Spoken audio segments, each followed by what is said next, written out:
Good morning, everyone. Thank you for joining me again for another drop-in session. This sort of month's drop-in session is going to be on the version 18, around the sort of changes and updates to the new update. So we're going to take a look at a few different feature changes, and additions and things like this. So as always, send us your questions. So if you do have any questions, drop them in the box below on the right side of your screen. You should have a little chat box and you can drop a message and a question. So if there are any I can't answer, I'll obviously come back to you after the meeting and go in a bit more detail with you. But yeah, drop your questions in as always. So in terms of the agenda today, so we're going to be looking at quite a few different features. There are quite a lot of different specific features and smaller ones as well, which we're going to look at. So, I mean, the first one's going to be the router phone changes, specifically around Yealink. You've got your Office 365, so there's been some changes around the configuration to make it simpler and faster as a result. Changes to how the SIP trunks are configured. So there's been a few changes just really to make it a bit more secure. Background blur for video meetings, quite a nice little feature. So we're going to take a look at that in a bit more detail. New alerts and warning notifications, so 2 have been added, which we're going to take a look at. Changes to bridged PBXs and how you can actually update to version 18 if you're not already on there. But yeah, we're going to take a look at that. So let's get straight into the first one really. So the Yealink router phones and the updates.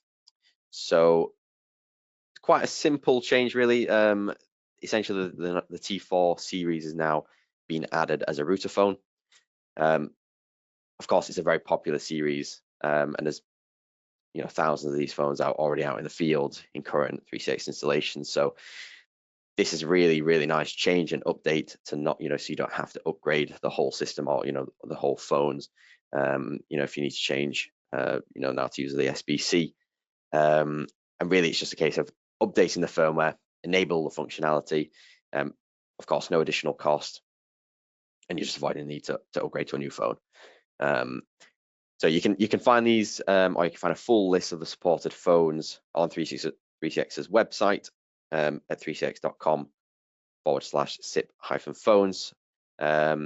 And you can find a few different lists. So there's Fanvil, Snom, and Yealink. And it's mostly the high end at the moment in terms of the phones. Whereas this T4 series is now sort of a mid to entry level, and it's a really nice change. So you can get those updated on your current installations. Hopefully there'll be more devices in the future, and I think that's what we're going to see. It'll start, from other brands as well, from Snom and Fanvil. We'll start getting some more options. So Office 365, enhanced integration and a simplified configuration. So what does this really mean? Well, you've got the processes now been streamlined, as the creation of Office 365 application on Azure is now automated. So as I mentioned in the agenda, it's just helping to streamline everything, to make it quicker, to make it simpler. And really, when it's simpler, more people are going to want this feature and start using it. And really, this is powered by the latest Office 365 API, which is 3CX now updated to. And this is going to give, again, among other things, superior reliability and security. You've got more reliable synchronization of the users and contacts. You've also got better event logging if there is an issue that arises, so you can see that for troubleshooting.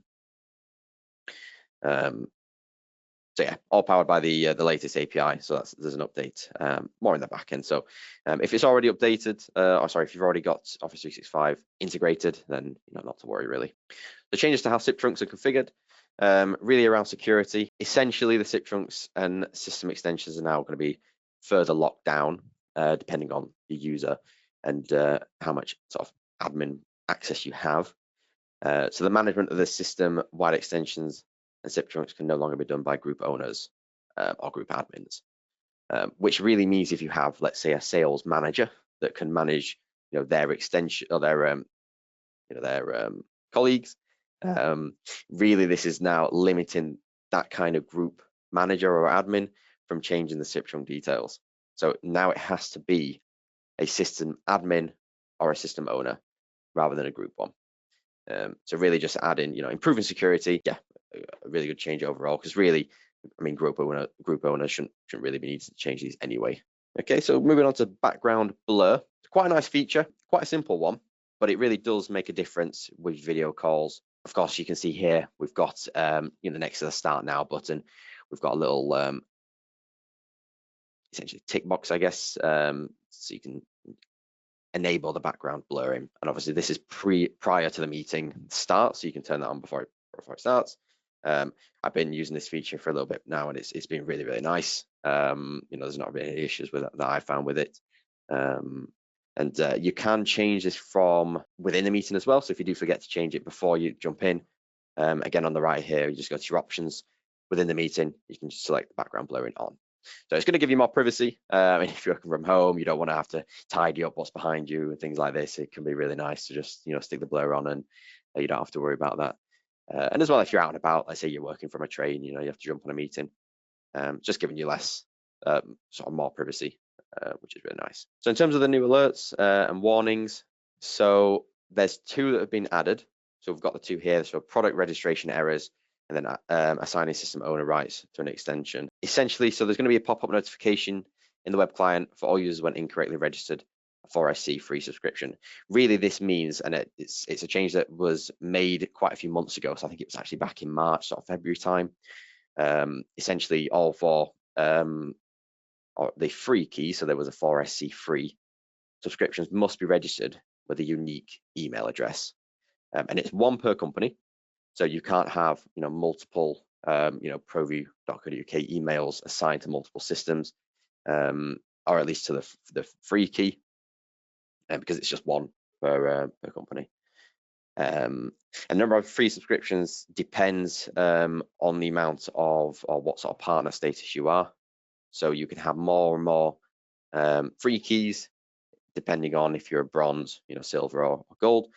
So for bronze, you've got 5. Silver, it's 25 free keys. Gold is 50, and platinum is 100.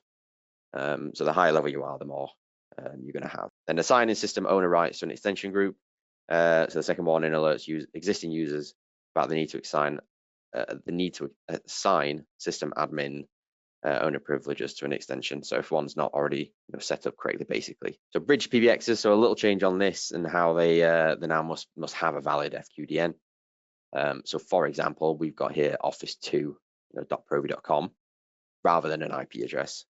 So it's just for increased security, basically. So I would just keep that in mind when if you're creating bridged PBXs, then it has to have a valid FQDN.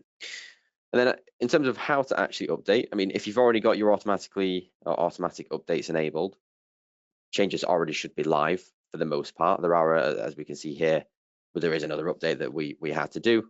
So we can just update that, or you can obviously schedule it to happen automatically. So in our case, Sunday here. So quite easy. You can just go to the updates tab within the management console and update the system if it's not already done.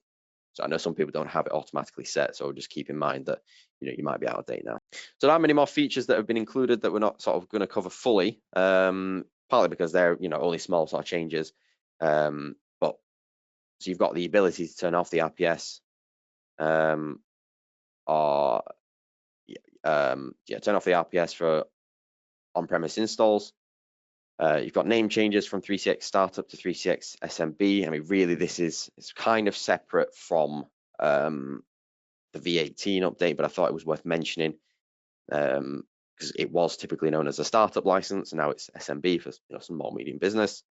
Just to note on this as well, this can be purchased from ProView as well, because I think there has been a little bit of confusion as well. It was quite similar to the 3CX free key, and that you just purchase it online and just download it online or through your portal, whereas you can still purchase this from ProView. So you've got a fix in the recordings page. So really what this is, there was just a little bug affecting multi-pages, but that's just now been fixed. If you haven't noticed that, don't worry, but if you have, then that's now fixed. The web client reporting is more user-friendly. So really what does this mean? Well, it's essentially a transition from the management console to the web client. So access is restricted to only managers and owners still, but it can now be done from the web client rather than the management console. And then we've got a new dashboard page in the admin console. So it looks quite a bit different. It's nice and neat, it's smart, and here you can see like the status of your license, things like that. So options to update, like the license owner email, for example. So if you need to change the admin email, that can be done from within your dashboard. And of course, you need the correct privileges to still get access to this new dashboard as well. So you're still going to need to be an admin. So that's kind of covering most of the updates. I mean, if there are any questions, drop them in. I'm having a look now. I can see there's one in already on the RPS. So how do you turn off RPS for on-site installs? Yes, yeah. So you can switch this off by going to your console. You head to settings, and then you go to parameters, I believe. So in parameters, you're going to have to search for I believe RPS local, but I will confirm that and come back to you on that question just to make sure that's correct. But I believe, yeah, console settings, parameters, and then you can search for the RPS and just change the value basically. So that is one change that I'll come back to you on that just to make sure that what I've said is correct there. But yeah. Okay, let's have a look. Any more questions? Who has access to the dashboard? Yes, you must be a system owner or system admin to access the new dashboard. So just given, again, we don't want, every user being able to get into the dashboard and change the license and change the system owner email. There is another layer of security. Obviously, the system owner still has to authorize that through their email, but yeah, there's more security there. Any more questions at all? One thing might be worth mentioning as well, if you're not already aware, we are running some promotions on the Fanville handsets as well, so to work with your 3CX system. So there's two. So you've got there's currently a buy 9 phones, you get the 10th for free. So we have some bundles set up within process. So come and have a chat with me and I can go through that in a bit more detail. And of course, alongside that, when you purchase a 3CX license or renewal, you still get 5% additional discount on that bundle. So if you're not aware of that promotion, that's been going on for some time now, and for the foreseeable future on Snom and Fanville, you get additional 5% off your hardware when you purchase a 3CX license or renewal. So just something to keep in mind. Don't see any more questions. I'll wait. I'll give it another 30 seconds or so. There has been a lot of focus on the security in this update. You've got like the changes to how SIP trunks are configured, so and some other features. So big focus on security in this update. Not seeing any more questions, so I think that's probably going to be it for this month's drop-in session. Of course, there's my details on the screen now. If you want to have a quick chat or you've got something you want to go through, just let me know. It's Jason at ProView. So yeah, just let me know. There's a number just there as well. We'll be sending out some more information on the next drop-in session on what we want to go through. We haven't. It might be on the new iOS update and things like this. So we might, but we'll give you some more information in due course. I appreciate everyone joining. Yeah, thanks for your time.